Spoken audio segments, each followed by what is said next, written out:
Hey there, my name is Julie Fei-Fan Balzer, and I'm a painter, a printmaker, and a collage artist living and working outside of Boston.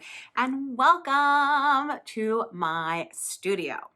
So I do a lot of teaching, which you probably can guess from this YouTube channel. And I'm teaching a year-long class right now called Practical Color for Painters. It's a super fun class and people are having so many aha moments. It really is like maybe rejuvenating is the right word. It's really exciting for me as a teacher because it's like ping, ping, ping, ping, ping. Anyway, I did a demo recently in the last class. I did a bunch of demos, but there was one that people really, really liked that was all about sort of how to coordinate your colors. So I thought I'd show you a quick fast forward version of that in this video.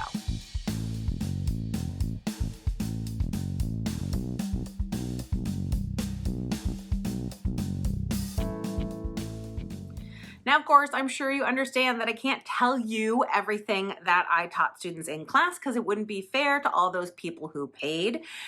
If you do want to join class, it is still available to it. You can check it out at balzerdesigns.com, and I will, of course, put the link also into the video description.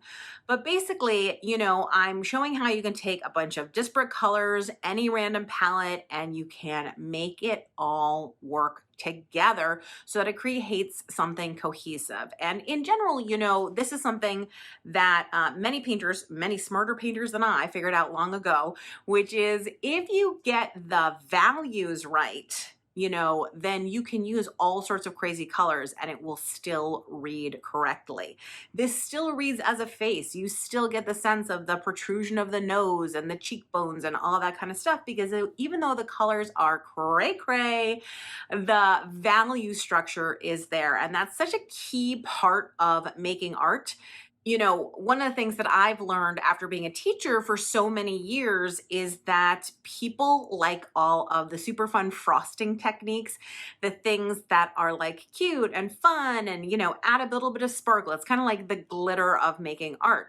But at the end of the day, what I found a lot of people need to sort of take that next leap forward, that leap into making their own art, that leap into making art that is truly sort of innovative and feels exciting and expresses who they are, art that has meaning behind it, all that kind of stuff. It's like these foundational techniques and ideas that give you freedom. It's like, imagine if someone taught you to run, but hadn't actually taught you how to stand up or walk, right? It would be a funny kind of thing. So this is really trying to get at those foundational ideas. And that's something that I teach very much in my art practice, which is my monthly membership site, which is opening up for membership on August 8th. So I hope you'll check that out, and it'll open again for membership in October. It opens up 5 times a year for just 1 week.